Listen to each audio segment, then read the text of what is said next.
This is the General Overseas Service of All India Radio. Namaskar. The news snippets. Total recoveries from SARS-CoV-2 coronavirus in India has crossed the 3 million mark. 66,659 people recovered from COVID-19 in the last 24 hours. Total recoveries are 30,37,151. The recovery rate is now 77.15%.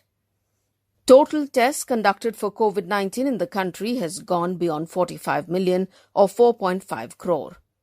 In the past 24 hours, 11,69,765 tests were conducted. Prime Minister Narendra Modi, in his address to the US-India Strategic Partnership Forum, has said that development should be human-oriented. The COVID-19 pandemic has tested our resilience, our economies and our health systems. Mr. Modi said India has the capacity to face the challenges posed by COVID-19. He said today India has emerged as one of the largest PPE kit producers and exporter of the world. India scaled up its health facilities in record time during the pandemic. India's Atmanirbhar or self-reliance campaign is to make its aspirational population vocal about local. Indian products are second to none, Prime Minister said. India has opened up various sectors for investment: coal, defence, atomic energy, space, mining, etc. are areas which would offer wonderful opportunities to the investors, Mr. Modi said. External Affairs Minister Dr. S. Jaishankar will be attending the meeting of the SCO foreign ministers on 10th September in Moscow. He will hold talks with Russian Foreign Minister Sergei Lavrov. UN experts have voiced deep concerns over Hong Kong's security laws. UN experts say the laws are being used by China to prosecute activists. The experts also said that the laws breach international legal obligations. Much more than 1.2 million people could have been infected by COVID-19 in Africa. Less testing and non-reporting of cases is a worrying factor. Experts warn that peak is yet to hit the continent. Healthcare professionals fear inadequate medical facilities would not be able to manage the pandemic. Afghan government negotiators are in Qatar for the long-delayed talks with the Taliban. The talks are expected to discuss the peace process in the country. And that is the end of the news snippets.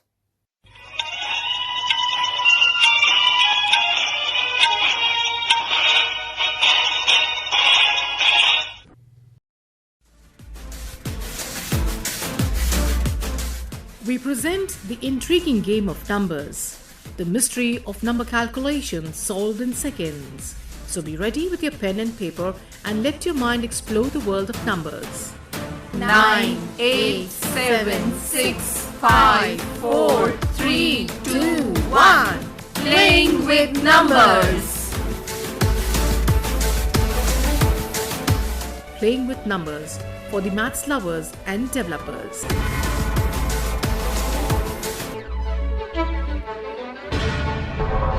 To learn the solution in a few seconds, special types and lengthy questions under the guidance of teacher's teacher, Maths Wizard Ashok Kumar Roy. We will learn to find out the value of squares of two-digit numbers which can be represented in the form of 50 plus a single-digit number. We will find out the value of 51 square, 52 square, 53 square and so on up to 59 square. We can write 51 is equal to 50 plus 1. 52 is equal to 50 plus 2 and so on. Finally, 59 is equal to 50 plus 9. Always remember that the value of 51 square, 52 square, 53 square will be in 4 digits. In order to find out the value of 51 square, 52 square, 53 square, 54 square and so on up to 59 square, there is very special use of the digit 1, 2, 3, 4 and so on up to 9. To get the value of a square of these numbers, we will keep their units digit as well as 25. To find out the value of 51 square, then we will keep units place digit of the number 51, that is 1, and 25 in our mind to get the value of 51 square. In the first step, we will find the sum of 25 plus 1. We will calculate 25 plus 1, which will be equal to 26. Always remember that values of 51 square, 52 square, 53 square and so on up to 59 square are in 4 digits. There is a very special use of 1, 2, 3 and so on up to 9 respectively. We will keep their units place digit 1, 2, 3 up to 9 and 25 in our mind. To find out the value of 51 square, keep units place digit of the number 51, that is 1 and 25 in our mind. We will find the sum of 25 and 1, that is we calculate 25 plus 1, which is 26. The second step we will write is the value of 1 square but in 2 digits. Here we have the result of the first step as 26 and that of the second step as 01. In the second step, we will write the value of 1 square but in 2 digits. We will write 1 square is equal to 01 because in 2 digits we can write 1 as 01. We have the result of the first step as 26 and that of the second step as 01. So, answer will be 2601. We will write the results of both small activities of 2 steps first and second from left to right respectively. In the first step, the result is 26 and in the second step, the result is 01. We will put together both the results, 26 and 01 from left to the right respectively. 51 square is equal to 2601. This program was conceptualized and produced by Monica Gulati. Assisted in production by Divya Nambishan and narrated by Lucy Gabriel.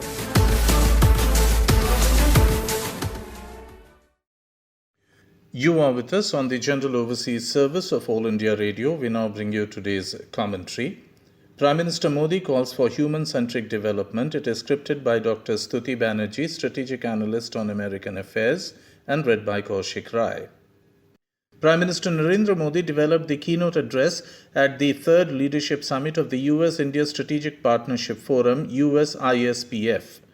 Prime Minister said the US-ISPF brought together a diverse range of people for the US-India Summit 2020.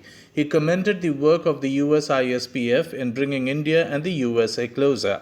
Prime Minister said, the theme for this year is a relevant one, navigating new challenges. When the year 2020 began, nobody imagined this is how it would pan out. The global pandemic has impacted everyone. It is testing our resilience, our public health systems, and our economic systems. The theme of the summit was navigating new challenges. Addressing a range of issues from the COVID-19 pandemic to the future, Mr. Modi made it clear that India has the capabilities to face the challenges of the health crisis and the economic situation. The future should be one where there is a spirit of cooperation among everyone. He stated that the global pandemic has impacted all nations and people. It has been a testing time for the economies as well as the healthcare systems. The current situation demands a fresh outlook with a focus on human-centric development. India did the same by scaling up its healthcare facilities in a record time to deal with the pandemic. Prime Minister also said India was amongst the first countries to globally advocate masks and face coverings as a public health measure and also amongst those creating a public campaign about social distancing. He pointed that India, despite being limited by resources, has one of the lowest death rates per million due to COVID-19 and the recovery rate is also steadily rising. India is cooperating with international agencies for a vaccine and is the second largest personal protection equipment PPE kit producer in the world. Apart from the pandemic, India has also dealt with natural calamities such as floods, 2 cyclones, and a locust attack. But India has emerged stronger from all such calamities. The focus of the government through the pandemic and other calamities have been to protect the poor.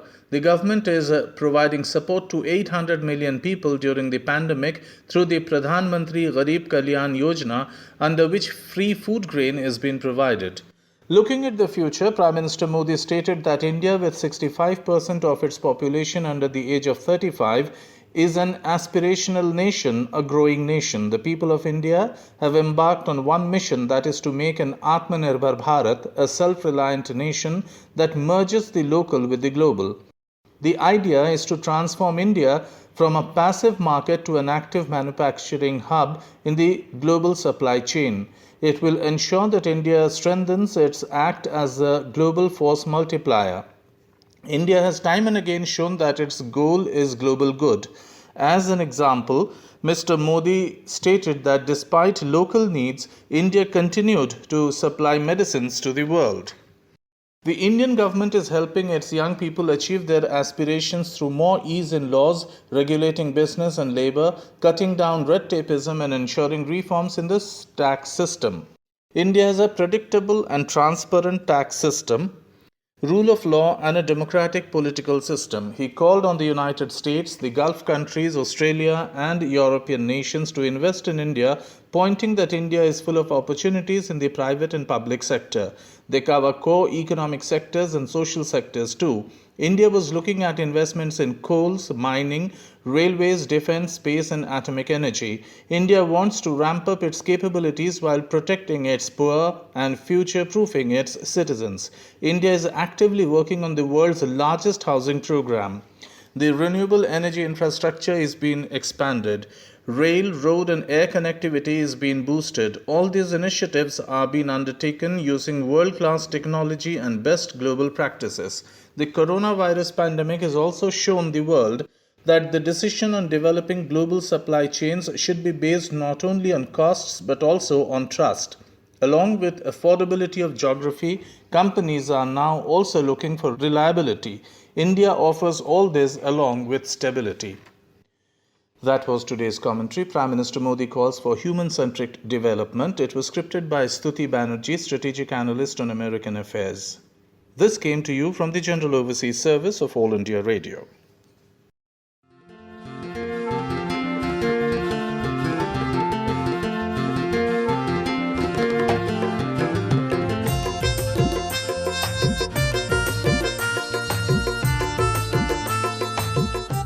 Hello and welcome to Folk Tales from India, and continuing with our series of Panchatantra stories, we begin with this tale, The Donkey and the Washerman.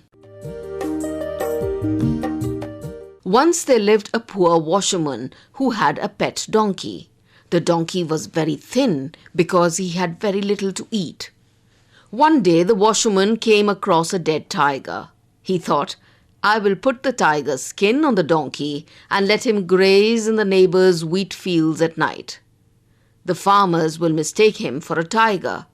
The donkey can eat their crops throughout the night, while they would be too terrified to throw him out. The washerman immediately put his clever plan into action, and it worked. One night, while the donkey was busy eating in the field, he heard a female donkey braying at a distance. He became so excited that he could not help braying loudly in return. Then the farmers came to know the truth and severely beat up the donkey. The moral: it doesn't pay to pretend to be what you are not. The next Panchatantra tale is titled The Elephants and the Mice. Once a group of mice lived in a palace they made beside a deep lake. One day, a herd of elephants, while going towards the lake, ran over hundreds of little mice. The mice that survived were worried. The leader of the mice said, "We should appeal to their kindness." The mice requested the leader of the elephant herd, Your herd stomped through our home on the way to the lake, killing hundreds of mice.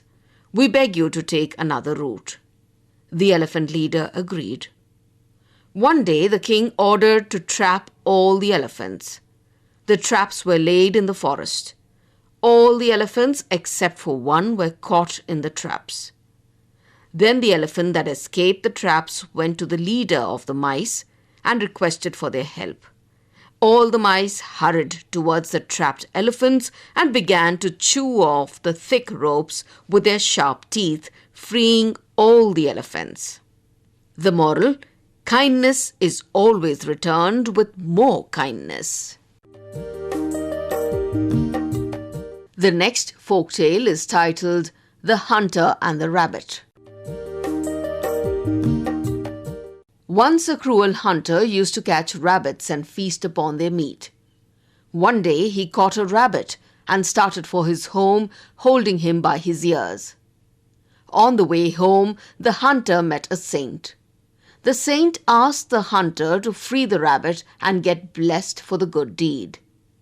The hunter not only refused, but decided mercilessly to cut the throat of the rabbit then and there, right before the saint. He took out a sharp knife from his bag, but when he tried to cut the rabbit's neck, the knife slipped from his hand and fell on his foot, severely injuring him. He instantly cried out in pain and released the rabbit. The hunter paid the price for his sins. Since his foot was very badly injured, he could not walk properly and became unfit to hunt ever again. And the fourth Panchatantra tale is titled How a Sparrow Came to Grief. A female sparrow made a beautiful nest under a big tree. One day it rained heavily. A monkey, completely drenched in the rain and shivering from the cold, came rushing to the tree for cover. Feeling sorry at the condition of the monkey, the female sparrow said, "You seem to be an able animal. Why didn't you build a house so that you could shelter yourself from the rain and cold?" Angered by this, the monkey said, "Why don't you shut up and mind your own business?" The monkey thought to himself, "I must teach her a lesson if she doesn't stop advising me." Turning to the female sparrow, the monkey said, "Haven't you heard the saying of the elders that you should only offer advice to those who seek it?" When the female sparrow persisted with her advice, the monkey climbed up the tree and tore away her nest. The fifth Panchatantra tale is titled The Crow and the Oyster. One day a hungry crow found an oyster on the beach.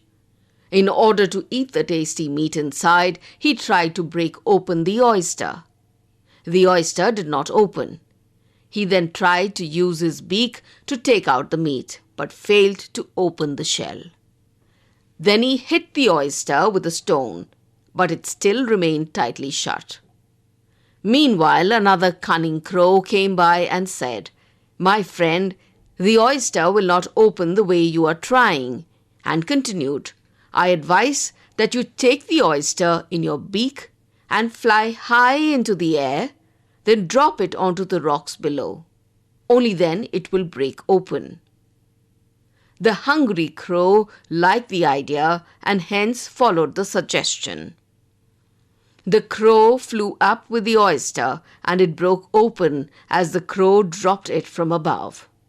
But the other crow picked it up and ate the meat inside. By the time the first crow reached there, only the pieces of broken shell were left for him. Next we have a folktale titled Coronation of an Owl. When the world was created, all the creatures flocked with their fellow members to choose their respective kings. The human beings chose a gracious, deserving young man. The animals chose the mighty lion, and the fish chose the large fish named Ananda as their respective rulers. Birds also gathered to make a choice of their king. They chose the owl as their king and recited, "Today at this auspicious hour, we choose owl as our king." Suddenly a crow interrupted. Why should a grumpy owl be a king with so many younger and wiser crows around? The birds too felt that and therefore decided to choose swan as their king. Since then, the crow and the owl are at loggerheads. And finally, we have this Panchatantra tale titled The Greedy Crow. Once a pigeon made his nest in the basket that used to hang near the window of a merchant's kitchen. The merchant instructed his cook not to shoo away the pigeon. One day, a crow befriended the pigeon so that he could have a chance to enter the kitchen. That day, the merchant's cook prepared a delicious dish of fish. When the cook left the kitchen, the crow flew down into the kitchen to eat the delicious fish. But the plate covering the dish struck the floor with a loud bang. The noise was heard by the cook and he rushed into the kitchen. By then the crow had got hold of a piece of fish. Seeing the fish in the crow's beak, the cook became furious. He ran and caught the crow by the neck and plucked out all the crow's feathers and wings and then threw him out of the window. And with that, we conclude this program of folk tales from India in which you heard Panchatantra stories.